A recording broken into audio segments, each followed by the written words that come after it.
اللہ اللہ اللہ اللہ اللہ اللہ اللہ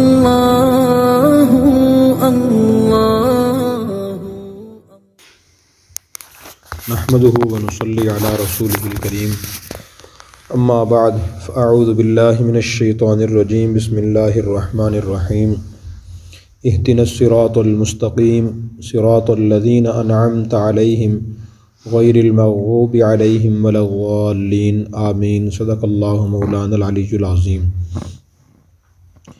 سورہ فاتحہ کی 2 آیات میں نے آپ کے سامنے تلاوت کی ہیں۔ سورہ فاتحہ بڑی اہم صورت ہے اور اسی لیے شریعت نے ہمیں نماز میں اس کے پڑھنے کا حکم دیا ہے، اور سب سے زیادہ قرآن کریم کی یہی صورت پڑھی جاتی ہے۔ اگر آدمی جماعت میں ہو تو امام کے پیچھے کھڑا ہوتا ہے خاموش اور امام تلاوت کرتا ہے سورہ فاتحہ کی۔ اگر آدمی اکیلا نماز پڑھ رہا ہو، مرد ہو عورت ہو، تو اسے ہر رکعت میں سورہ فاتحہ پڑھنی ہوتی ہے۔ تو اتنی جو اس کو اللہ نے اہمیت دی ہے، اس کی وجہ ہوگی، اس کی بہت سی وجوہات ہیں۔ ایک بڑی وجہ یہ ہے کہ قرآن کریم کا خلاصہ اللہ تبارک و تعالیٰ نے سورہ فاتحہ میں بیان فرما دیا۔ اگر آدمی اور ایک مسلمان سورہ فاتحہ کا ترجمہ اور تفسیر اچھی طرح سمجھ لے تو اس کی زندگی میں انقلاب برپا ہو جاتا ہے۔ اس کی آج صرف 2 آیات کی تشریح ہم اور تفسیر عرض کریں گے۔ قرآن کریم کی سورہ ہم پڑھتے ہیں تو اس میں ایک آیت ہے اہدنا الصراط المستقیم۔ ہم اللہ تعالیٰ سے دعا کرتے ہیں کہ اے اللہ ہمیں سیدھا راستہ دکھا، اور ہر کام میں انسان کو سیدھے راستے کی ضرورت ہے۔ سیدھے راستے کا مطلب یہ ہے کہ یہ کام میں کیسے کروں، کس طریقے سے کروں۔ کاروبار کر رہے ہیں، اس میں سیدھے راستے کی ضرورت ہے۔ جن لوگوں کو کاروبار کے اصول صحیح معلوم ہیں اور اس کے مطابق وہ کاروبار کر رہے ہیں، تجارت کر رہے ہیں، ترقی ہو رہی ہے۔ زراعت لوگ کرتے ہیں، کچھ اس کے بھی اصول ہیں، صحیح اصول بھی ہیں، کچھ غلط فہمیاں بھی ہیں۔ جو صحیح اصولوں کو اپنا کر زراعت کر رہے ہیں ان کو ترقی ہو رہی ہے۔ اسی طرح آدمی اپنا گھر چلاتا ہے، گھر چلانے کے بھی کچھ اصول ہیں، اس کا بھی کچھ سیدھا راستہ ہے۔ جو لوگ اس کے مطابق گھر کو چلا رہے ہیں ان کے بیوی بچوں سے تعلقات اچھے ہیں، بہن بھائیوں سے، ماں باپ سے ان کے تعلقات بہت خوشگوار ہیں، سیدھے راستے کا ان کو علم ہے۔ اور جن کو علم نہیں ہے وہاں لڑائیاں جھگڑے فسادات بہت زیادہ ہیں۔ تو ہر چیز میں ہر کام میں انسان کو سیدھے راستے کی ضرورت ہے۔ اس لیے اللہ تبارک و تعالیٰ نے ہم سے یہ مسلسل میں اللہ دعا کروا رہے ہیں کہ مجھ سے دعا کرو کہ اللہ ہمیں سیدھا راستہ دکھا۔ پھر اس کے بعد فرمایا کہ دوسری دعا یہ کرو صراط الذین انعمت علیہم، اے اللہ ہمیں ان لوگوں کا راستہ دکھا جن پر آپ نے انعام فرمایا، نہ کہ ان لوگوں کا راستہ جن پر آپ کا غضب نازل ہوا، اور نہ ان لوگوں کا راستہ دکھا جو گمراہ ہوئے۔ کن لوگوں پہ اللہ کے انعام نازل ہوا؟ انبیاء علیہ السلام، صدیقین، شہداء اور صالحین نیک لوگ ہیں۔ قرآن کریم کی ایک اور آیت میں ہے، فرمایا کہ فَأُولَٰئِكَ الَّذِينَ أَنْعَمَ اللَّهُ عَلَيْهِمْ مِنَ النَّبِيِّينَ وَالصِّدِّيقِينَ وَالشُّهَدَاءِ وَالصَّالِحِينَ وَحَسُنَ أُولَٰئِكَ رَفِيقًا۔ عام انعام تو سب لوگوں پہ ہوتا ہے اللہ کا۔ اللہ نے زندگی عطا فرمائی، جسم عطا فرمایا، کھانے پینے کی نعمتیں، کائنات کی نعمتیں ہر جاندار کو میسر آتی ہیں، لیکن جو خاص اللہ کے انعامات ہوتے ہیں وہ ان لوگوں پہ ہوتے ہیں۔ اللہ خود فرما رہے ہیں یہ انبیاء ہیں، صدیقین ہیں، شہداء ہیں اور نیک لوگ ہیں۔ اب یہ نیک لوگ جو ہیں، اس نیک لوگوں کا مفہوم بہت وسیع ہے۔ ان میں سے علماء بھی ہیں۔ قرآن کریم میں ہی خود اللہ تعالیٰ نے ارشاد فرمایا کہ انما یخشی اللہ من عبادہ العلماء، کہ جو اللہ کی ذات و صفات کا احکام کا علم رکھتے ہیں وہ اللہ سے ڈرتے ہیں۔ جنہیں احکام کا علم نہیں، اللہ کی ذات و صفات کا علم نہیں ہے، ان کے دل میں ڈر خوف بھی نہیں ہوتا۔ اور یہ صرف اللہ کی بات نہیں ہے، دنیا کی ہر چیز کی بات ہے۔ میں نے حضرت تھانوی رحمۃ اللہ علیہ کے مواعظ میں ایک واقعہ پڑھا تھا کہ ہندوستان میں ایک بہت بڑا پہلوان تھا، اور جس سے بھی کشتی کرتا تھا اسے شکست دے دیتا تھا۔ تو جب بجلی نئی ایجاد ہوئی تو کس شخص نے اس سے کہا کہ بجلی سے آپ کشتی کرو گے؟ اس نے کہا جی کر لوں گا، میں تو کس سے شکست نہیں کھاتا، جو بھی میرے سامنے آتا ہے کتنا ہی بڑا طاقتور آدمی ہو، پہلوان، میں شکست دے دیتا ہوں۔ تو لوگوں نے اس سے مذاق کیا اور اس سے کہا کہ یہ بجلی کی تار ہے، اس سے آپ کشتی کریں، اس کو آپ پکڑ کے اور مروڑ کے دکھائے۔ تو ہنسنے لگا، کہنے لگا اس تار کی میرے سامنے کیا حیثیت ہے، یہ تو میں 1 سیکنڈ میں مروڑ دوں گا، اور آپ کو توڑ دے میں توڑ دوں گا اسے۔ وہ ننگی تار جس میں کرنٹ تھا، جیسے اس نے اسے ہاتھ لگایا تو بجلی نے جھٹکا اسے دیا تو اس کی آنکھیں کھل گئی، پھر یہ بجلی کیا چیز ہے۔ جب تک دیکھیں اسے بجلی کا علم نہیں ہوا، وہ کشتی کرنے کے لیے تیار ہو گیا بجلی سے، اور جب اسے بجلی کی طاقت کا علم ہوا پھر اس کے دل میں بجلی کا ڈر، خوف، ہیبت دل میں پیدا ہوئی کہ تو بہت خطرناک چیز ہے۔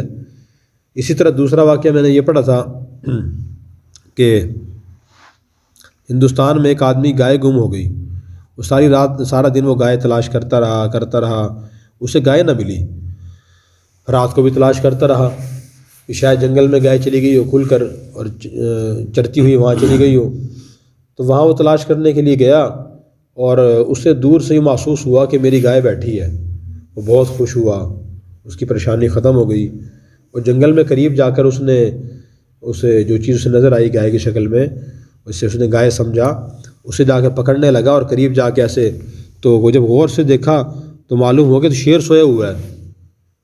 تو پھر وہ آہستہ آہستہ پیچھے آیا، اور پھر اس نے کافی دور جا کے دوڑ لگائی اور آ کے اللہ کا شکر ادا کیا کہ اللہ آپ نے بڑا فضل اور احسان کیا، مجھے بچا لیا، اگر میں شیر کو ہاتھ لگا دیتا وہ تو مجھے چیر پھاڑ کھا رہا تھا مجھے۔ تو دیکھیں جب تک اسے شیر کا علم نہیں ہوا دل میں ڈر خوف پیدا نہیں ہوا، جب انسان کے پاس علم آتا ہے پھر اس کے دل میں ڈر خوف پیدا ہوتا ہے۔ تو آج کی گفتگو کا ہمارا جو موضوع اور خلاصہ ہے وہ یہ ہے کہ اللہ تبارک و تعالیٰ نے ہمیں جو قرآن کریم اور دین نبی کریم صلی اللہ علیہ وسلم کی زندگی مبارک اور آپ کی حدیث مبارکہ، سنت مبارکہ کی شکل میں عطا فرمایا ہے، اس سے ایک عام مسلمان کیسے فائدہ اٹھائے۔ یہ ہے تو جامع اور مکمل، اس میں زندگی کی ہر پریشانی، ہر مسئلے کا حل ہے، اور اجمالی طور پر مسلمان اس کو مانتا بھی ہے، کوئی مسلمان اس سے انکار نہیں کر سکتا کہ دین میں اللہ تبارک و تعالیٰ نے ہر مسئلے کا، ہر پریشانی کا حل رکھا ہے، لیکن اکثر مسلمان اس سے حل پوچھتے بھی نہیں ہیں۔ عملی طور پہ ہمارا طرز عمل اکثر مسلمانوں کا یہ ہے کہ ہم دین میں حل ہر چیز کا نہیں سمجھتے، اس لیے پھر پوچھتے بھی نہیں۔ اب میں آپ کو بتاتا ہوں کہ دین اسلام میں ہر چیز کا حل کیسے ہے، تاکہ ہمارے دل میں شوق پیدا ہو، ہم دین سے استفادہ کریں۔ جب تک آدمی کو کسی چیز کی حفاظت معلوم نہیں ہوتی اس سے انسان استفادہ بھی نہیں کرتا۔ مثلاً ایک آدمی فوت ہو گیا اور اپنے پیچھے وراثت میں بہت بڑی زرعی زمین چھوڑ جائے، اس کے بیٹوں کا علم نہ ہو کہ ہمارے والد صاحب کی وراثت میں زمین ہے، تو مزدوری کرتے رہیں گے، کسی ملازمت کرتے رہیں گے۔ اگر انہیں معلوم ہو جائے کہ ہمارے والد صاحب کی وراثت میں اتنی قیمتی زمین ہے تو وہ کیا کریں گے؟ اس زمین کی دیکھ بھال کریں گے، زراعت کریں گے، ٹھیکے پہ دیں گے، وہاں سے ٹھیکہ آئے گا، ان کے لیے آسانیاں پیدا ہو جائیں گی۔ اب یہ یقین دلانا ضروری ہے کہ یہ واقعی آپ کے والد صاحب کی زمین ہے اور آپ اسے سنبھالیں۔ یہی صورتحال ہماری اور دین اسلام کی ہے کہ دین اسلام کے بارے میں اجمالی طور پر مسلمان کہتا تو یہ ہے کہ دین میں ہر چیز کا حل ہے، لیکن اسے یقین نہیں ہے۔ اگر یقین ہوتا تو وہ اس میں سے حل تلاش کرنے کی کوشش کرتا۔ وہ حل کیسے تلاش کرے؟ عام آدمی تو دین اسلام کا ماہر نہیں ہوتا، اس کا طریقہ یہ ہے کہ ہر آدمی کا کسی قابل عالم دین سے تعلق ہونا چاہیے اور ان سے وہ مشورہ کرے اپنی ہر مشکل، ہر پریشانی کے بارے میں کہ جی میری یہ پریشانی ہے، دین کی ہے، دنیا کی ہے، گھریلو ہے، کاروباری ہے، ذاتی میری ہے، تو اس کا حل کیا ہے، دین اس بارے میں میری کیا رہنمائی کرتا ہے۔ جب بھی وہ اس نظریے سے کسی عالم سے پوچھے گا تو اسے اس کا حل نظر آ جائے گا۔ قرآن کریم میں اللہ نے ہمیں یہی فرمایا فاسألوا اہل الذکر ان کنتم لا تعلمون، اگر تمہیں علم نہیں ہے تم اہل علم سے پوچھ لیا کرو۔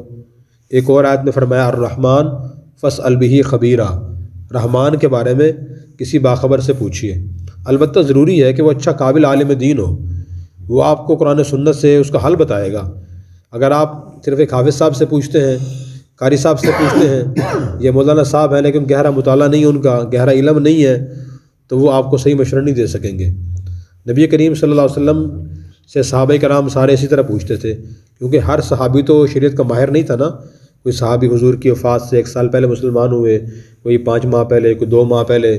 جو بڑے بڑے صحابہ کرام تھے جو شروع سے مسلمان ہو گئے تھے، خلفائے راشدین ہیں، عشرہ مبشرہ ہیں اور صحابہ کرام ہیں، وہ تو عرصہ دراز حضور کے ساتھ رہے، وہ دین کے شریعت کے ماہر بن گئے تھے، لیکن جو ماہر نہیں تھے وہ حضور صلی اللہ علیہ وسلم سے اپنے مسائل پوچھتے تھے کہ یا رسول اللہ یہ پریشانی ہے، اس کا حل کیا ہے؟ مثلاً ایک شخص آئے، انہوں نے حضور سے پوچھا کہ یا رسول اللہ میرے دل میں بڑی سختی ہے، تو آپ مجھے بتائیں کہ اس سختی کا علاج کیا ہے؟ جسے انسان جسمانی بیماریوں کا علاج کراتا ہے، نزلہ، کھانسی، بخار کا علاج پوچھتا ہے، تو یہ اپنی اکثر لوگوں کو اپنے عیب کا احساس نہیں ہوتا۔ آدمی دوسروں کو کہتا رہتا ہے جھوٹوں میں خدا کی لعنت ہے، اور فلاں نے دھوکہ کیا، اس کو بھی اللہ تعالیٰ ہدایت دے یا اس کو جہنم میں بھیجے، لعنت بھیجتا رہتا ہے، لیکن اپنی غلطی انسان تسلیم نہیں کرتا۔ اپنے عیوب کا احساس ہو جانا تو یہ اللہ کی بہت بڑی نعمت ہے۔ صحابہ کرام میں صفت یہ بھی تھی کہ اپنی غلطیوں کا احساس ہو جاتا تھا۔ تو انہوں نے پوچھا کہ یا رسول اللہ میرے دل میں سختی ہے، اس کا کیا حل ہے؟ تو آپ نے فرمایا امسح رأس الیتیم واطعم المسکین، یتیم بچوں کے سروں پہ ہاتھ پھیرا کرو اور مساکین غریب لوگوں کو کھانا کھلایا کرو، تو آپ کے دل میں نرمی پیدا ہو جائے گی۔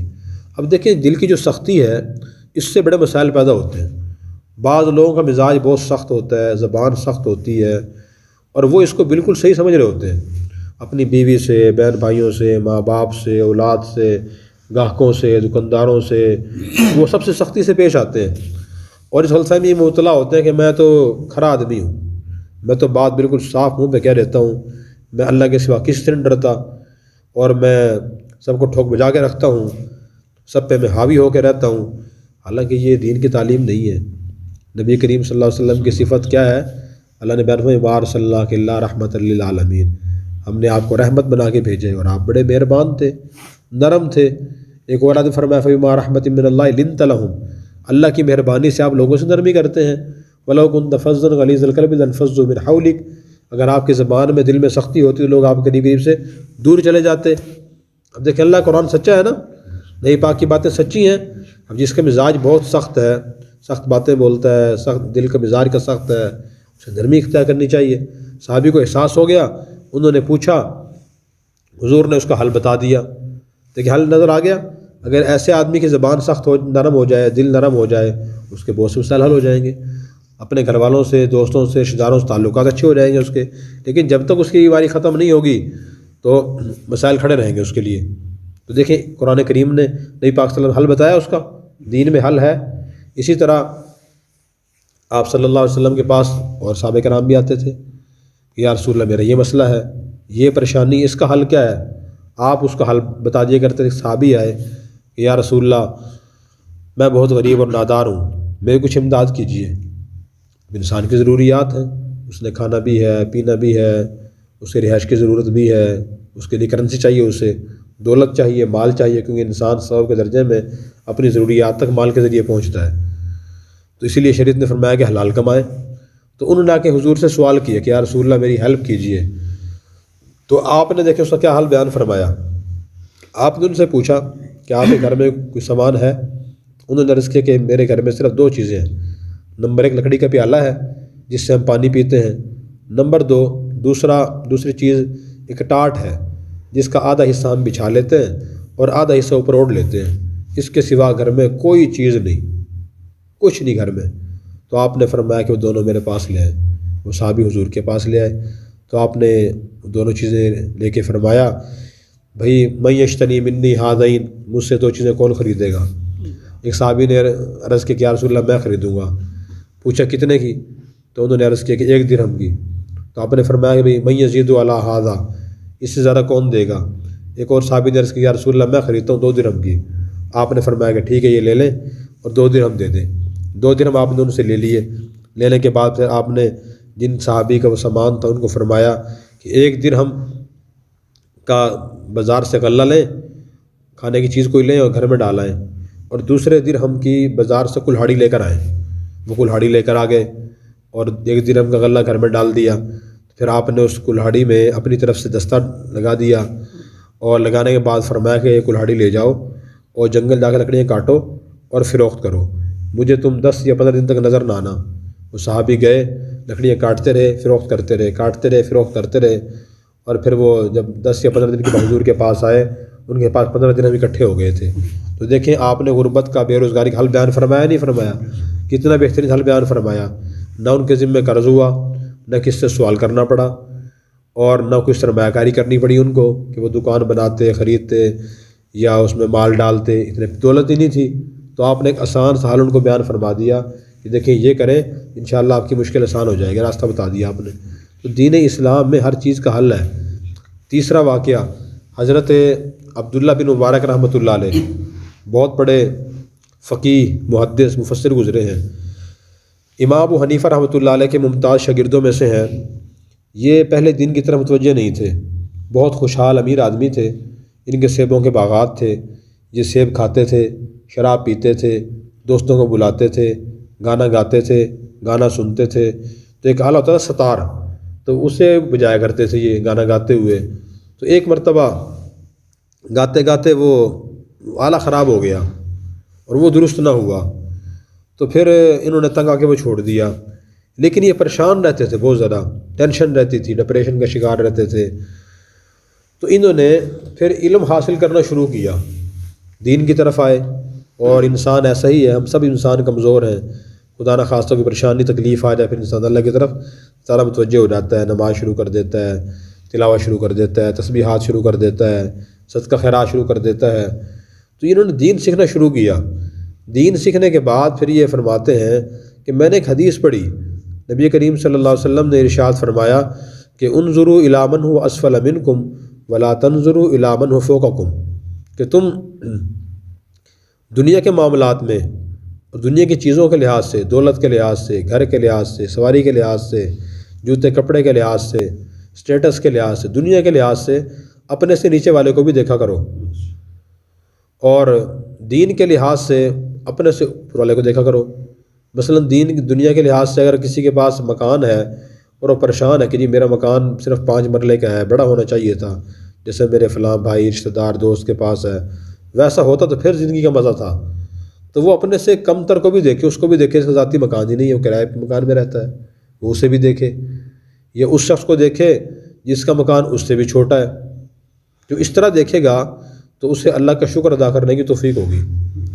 اور جب وہ اوپر دیکھے گا مسلسل کہ فلاں کے پاس یہ ہے، میرے پاس اس سے کم تر چیز ہے، مکان بھی چھوٹا ہے، سواری بھی اس سے چھوٹی ہے، کم درجے کی ہے، کپڑے جوتے بھی اس سے ہلکے ہیں، فلاں چیز بھی اس سے کم ہے، پھر وہ احساس کم تری کا شکار ہوگا کہ نہیں میرے پاس تو کچھ بھی نہیں ہے، اللہ نے کیا دیا ہمیں۔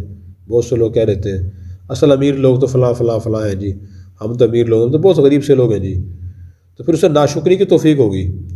وہ فرماتے ہیں کہ جب میں نے یہ حدیث پڑھی پھر میں نے سوچا، میں نے کہا میرے اندر تو یہی بیماری ہے اور میں اس وجہ سے پریشان رہتا ہوں، میں پریشانی میں مبتلا ہوں۔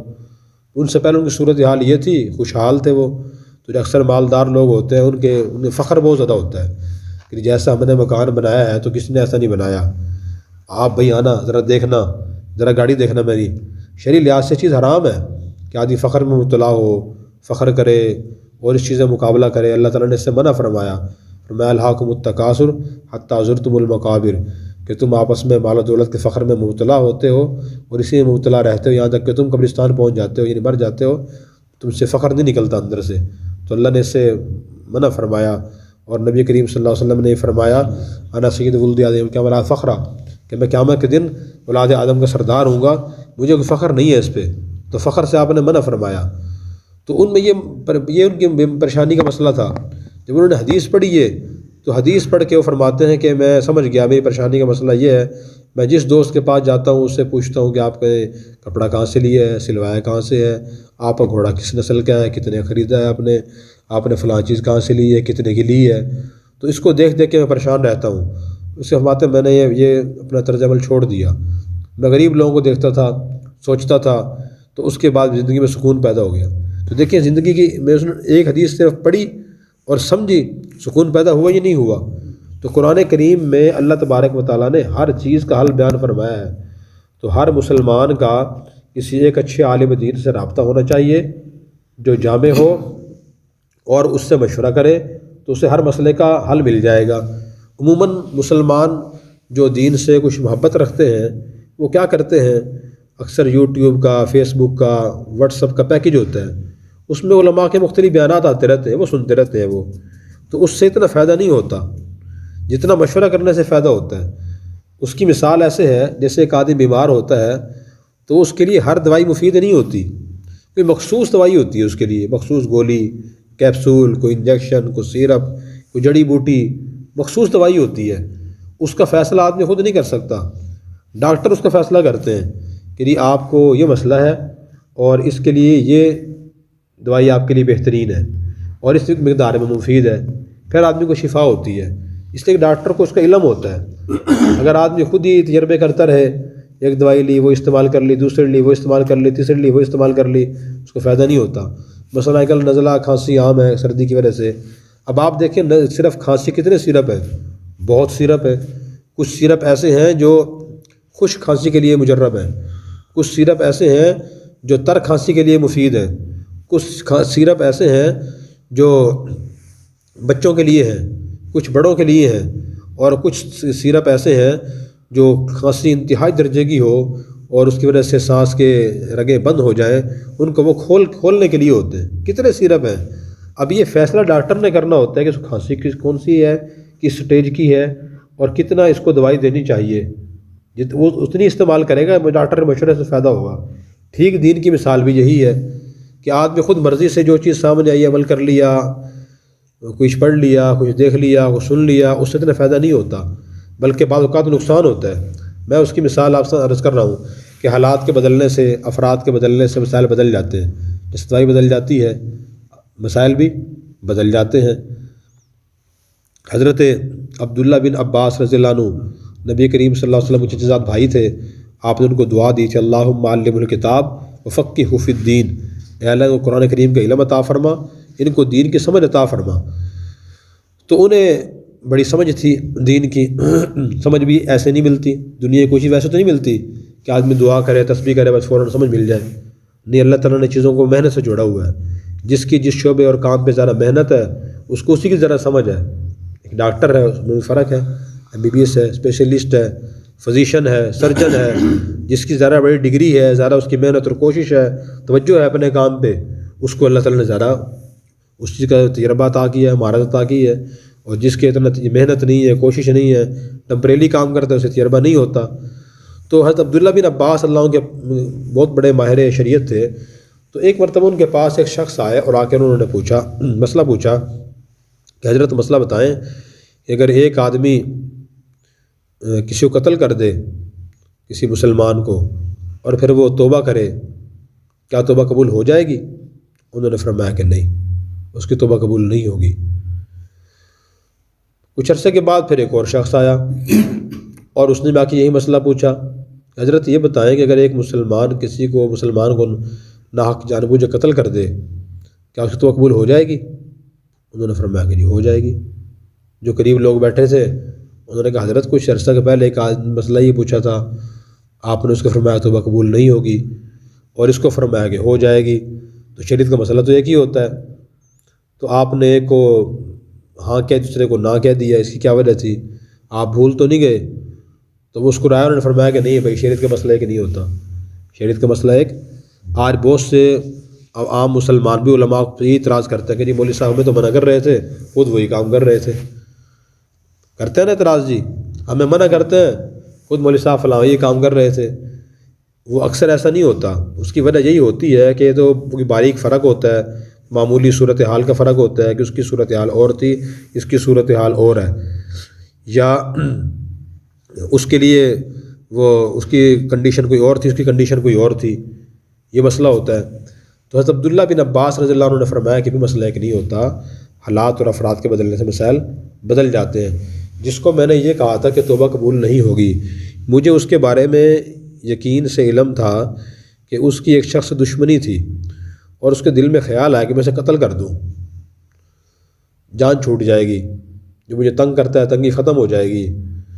پھر دل میں خیال آیا کہ مسئلہ تو پوچھ لوں میں کہ بعد میں توبہ قبول ہو جائے گی یا نہیں۔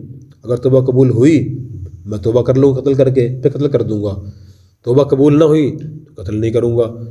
تو خیر کا زمانہ تھا، قاتل بھی مسائل پوچھتے تھے، مسئلہ پوچھ کے لوگ قتل کرتے تھے۔ تو انہوں نے فرمایا کہ مجھے اس کے بارے میں علم تھا، تو میں نے اسے کہا آپ کی توبہ قبول نہیں ہوگی، تو وہ ڈر گیا کہ توبہ قبول نہیں ہوگی، پھر میں قتل نہیں کرتا، قتل سے باز آ گیا۔ دوسرا جو شخص آیا تھا اس کے بارے میں مجھے معلوم تھا، وہ قتل کر کے آیا تھا، قتل اس سے ہو گیا تھا۔ اور مسئلہ یہ ہے کہ قاتل توبہ قبول ہو جاتی ہے، 100 آدمیوں قاتل تھا، اس نے توبہ کی تو حدیث میں واقعہ آتا ہے توبہ قبول اس کی ہو گئی۔ اس سے بڑا گناہ کفر و شرک ہے کہ آدمی خدا نہ خواستہ کافر ہو، مشرک ہو، توبہ کرے تو اللہ تعالیٰ توبہ قبول کر لیتے ہیں۔ اس لیے بھائی مسائل بدل جاتے ہیں افراد کے بدلنے سے۔ یہ دیکھیں کتنی دینیں باریک بات ہے۔ اسی طرح اب سردی کا موسم ہے، اب تیمم کی شریعت میں اجازت ہے، جن آدمی کے اگر وضو نہ کرے تیمم کر لے تو اس کی شرعی لحاظ سے اجازت ہے۔ کس کے لیے اجازت؟ اس کے لیے مسائل ہیں، باریکیاں ہیں۔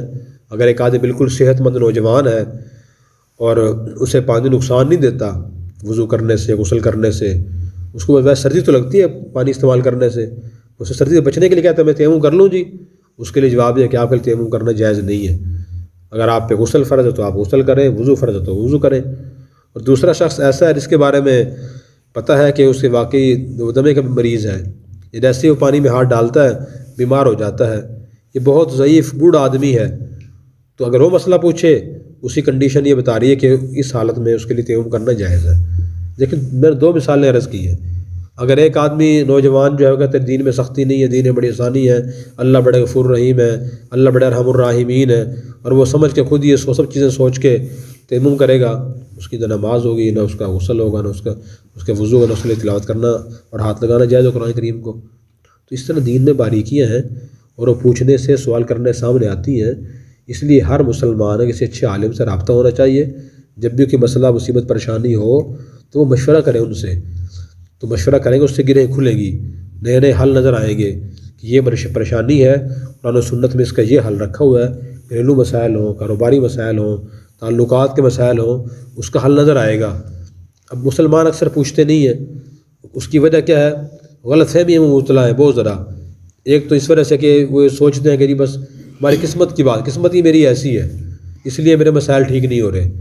بھئی اللہ نے قسمت تو نہیں ایسی بنائی، اللہ نے دنیا کو کوشش کا جہان بنایا ہے، دارالاسباب بنایا ہے، انسان جیسے اسباب اختیار کرتا ہے، کوشش کرتا ہے تو اللہ تعالیٰ برکت ڈال دیتے ہیں، ویسے رزلٹ عطا فرما دیتے ہیں اس کو۔ قرآن کریم میں ہے وَلَيْسَ لِلْإِنسَانِ إِلَّا مَا سَعَىٰ، کہ انسان کو بھی ملتا ہے جس کے لیے انسان کوشش کرتا ہے۔ ایک آدمی دنیا کے لیے کوشش کرتا ہے، دنیا مل جاتی ہے، دین کے لیے کوشش کرتا ہے، دین مل جاتا ہے اسے۔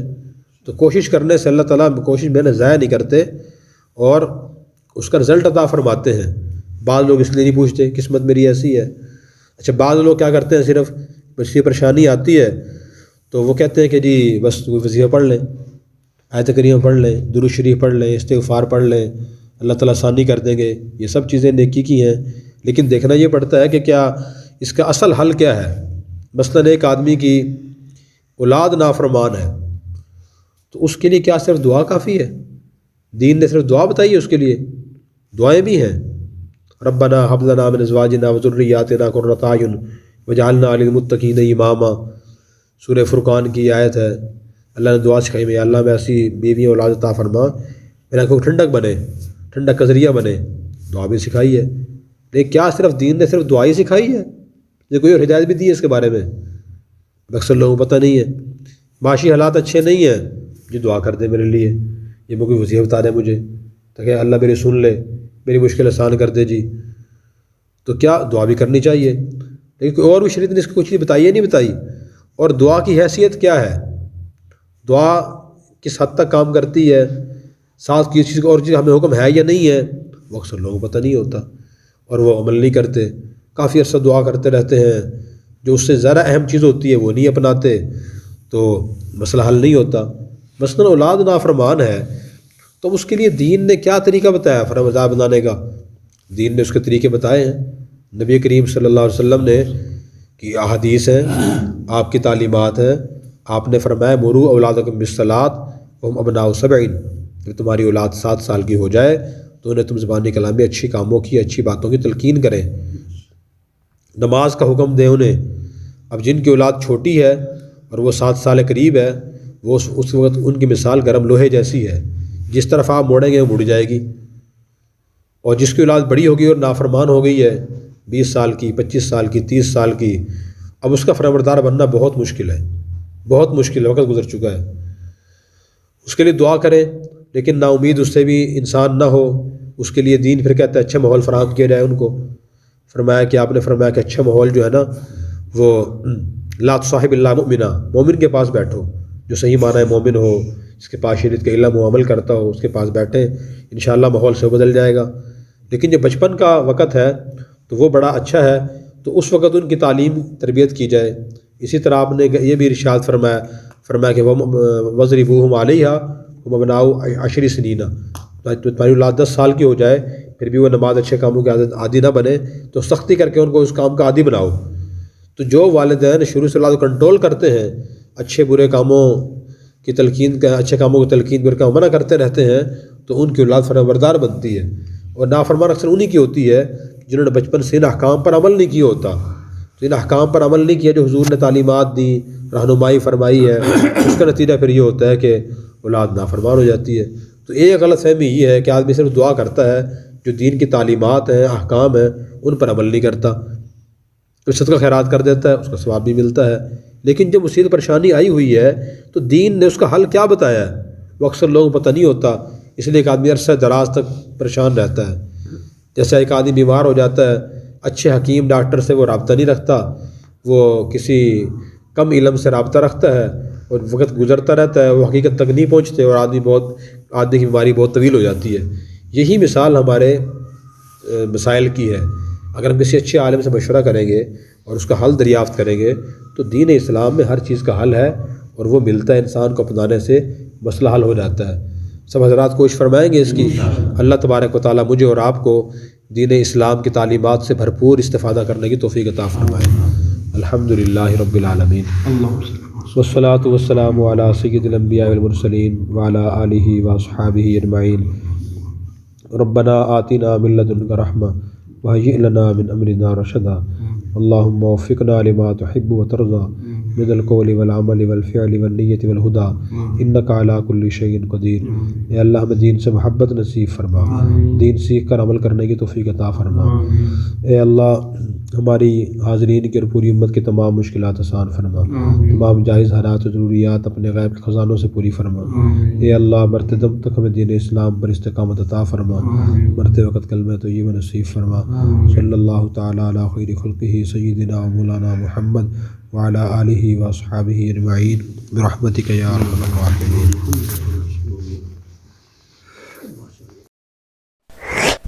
اور اگر آپ نے ابھی تک ہمارا چینل سبسکرائب نہیں کیا تو فوراً سبسکرائب کیجئے، ساتھ ہی بیل آئیکن پر کلک کریں تاکہ مزید آنے والی ویڈیو ہے وہ آپ کو وقت پر ملتی رہیں۔ اللہ حافظ۔